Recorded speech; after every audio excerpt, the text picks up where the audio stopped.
les collations et les repas, il y avait un petit peu plus de contrôle ou un peu plus d'interdit, ou en tout cas, on se référait plus à l'adulte au lieu de se référer à l'enfant. C'est des choses qu'on voit un peu comme différence entre maintenant et l'offre de la formation. J'ai aussi revu cette dame-là qui m'avait parlé au conseil d'établissement, ce qui se faisait dans leur pratique de centre de service scolaire. Elle ne travaille pas au même centre de service scolaire. Donc, c'est beaucoup de bouche à oreille.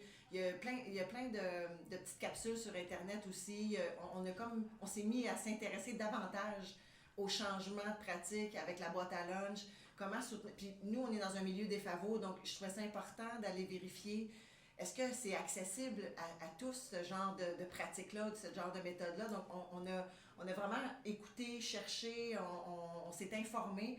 Puis ça le fait son À l'étincelle qui est devenue de la sollicitation de quelques parents, bien, je me suis tourné vers une nutritionniste, Mme Hélène Tifo, du C3S, qui nous a accompagnés dans toute la transformation. Parce que moi, j'avais quand même quelques inquiétudes. Je voulais être certain qu'on le fasse pour les bonnes raisons, qu'on ne réponde pas seulement à ouais, bien là, on peut-tu faciliter la vie des parents? Parce qu'effectivement, oui, ça facilite la vie des parents, mais c'est quand même l'équipe qui a l'odieux de porter cette transformation. Donc, ça nous prend une équipe mobilisée, ça nous prend une bonne raison. L'étincelle venait des parents, j'avais une équipe qui était mobilisée. Donc là, est-ce qu'on peut être accompagné pour que ça se fasse de façon harmonieuse et sécuritaire pour tous? Donc, Mme Tifo, nutritionniste du C3S, nous a accompagnés tout le long du processus. Donc, nous avons reçu la formation ensemble pour des contextes de repas plus conviviaux. Nous, quand on a fait là, certains changements après la formation, il y avait encore des éducatrices et d'élèves qui me disaient « Ah, tu sais, on dirait que je ne suis pas encore certaine. » Plus anciennes, que sont encore un peu à mettre à jour. C'est un petit peu différent, mais en même temps, on adapte bien à la nouvelle situation parce qu'on voit que ça fonctionne bien aussi envers les élèves. Puis il y a deux inquiétudes. Premièrement, est-ce que la qualité des lunchs, est-ce que ça va se décliner? Est-ce qu'on va se retrouver avec des chocolats, du bonbon, de la liqueur, des Joe Louis comme collation? Ça, c'était parce que j'ai comme un souci, étant éducateur physique de métier à la base avant d'être directeur, bien, j'avais cette préoccupation-là qu'on ait une influence positive sur les saines habitudes de vie. Donc, dans les boîtes à lunch, j'ai pas senti qu'on avait à gérer beaucoup d'interdits comme ça, autrefois qu'il l'était, parce que l'habitude de vie, peut-être, ils savent qu'il y a des moments ou moins d'autres, donc par eux-mêmes, ils garnissent pas leur boîte à lunch de ça.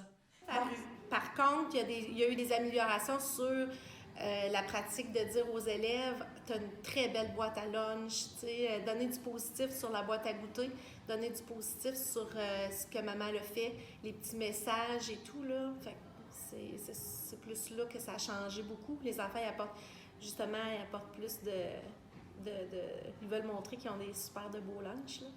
C'est du poivron farci, mais c'est vraiment bon. Et ça donne le goût de manger. Bon appétit, mademoiselle.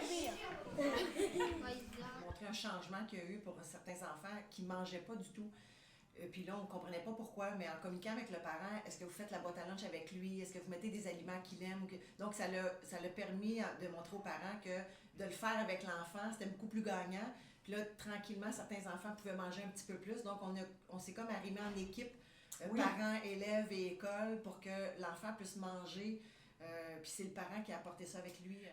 Déjà, il y avait de la nourriture nutritive dans les boîtes à lunch parce qu'on avait cette façon de faire-là avant où on recommandait de mettre de la nourriture bonne pour la santé, entre guillemets. Et donc, ça reste quand même. Mais là, si on va dire qu'un enfant, il a une bâtonne au chocolat, puis on le laisse la manger, si on va dire plein de chocolat, tout ça, puis on lui laisse la manger, ben là, il est comme, ben là, j'ai-tu le droit? Ou, tu sais, on dirait qu'il reste dans ce mood-là, est-ce que j'ai le droit ou j'ai pas le droit? Fait que là, je dis, ben oui, t'as le droit dans ta boîte à lunch. C'est sûr, si tu manges juste ça la journée longue, c'est pas ça qui est le mieux. C'est pas l'élément le plus nutritif de ta boîte à lunch. Par contre, si tu manges une barre avec beaucoup de chocolat une fois de temps en temps, puis c'est ton dessert du midi, je vois pas, il n'y a pas de problème. Mais je vous dirais que les boîtes à lunch, il n'y en a pas tant. C'est des choses comme ça, on n'en a pas tant dans nos boîtes à lunch. Gérer les interdits, ça n'a pas été la majeure.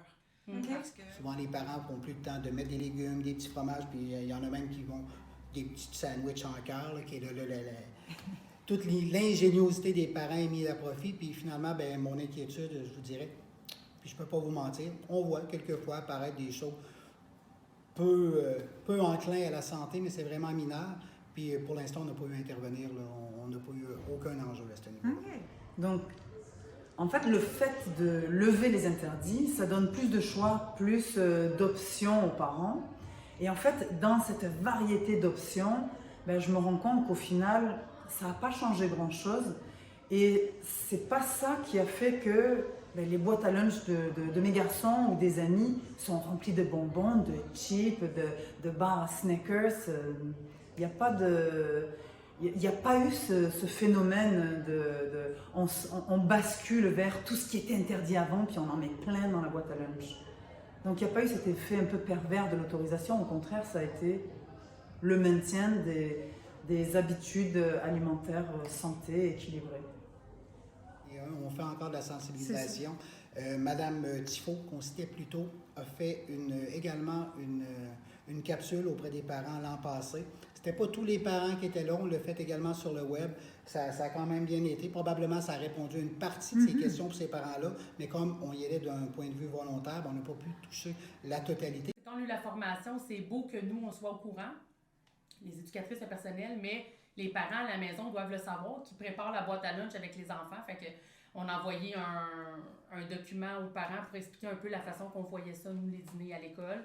Donc, on s'est dit, on est tous informés, on va tous aller dans le même sens.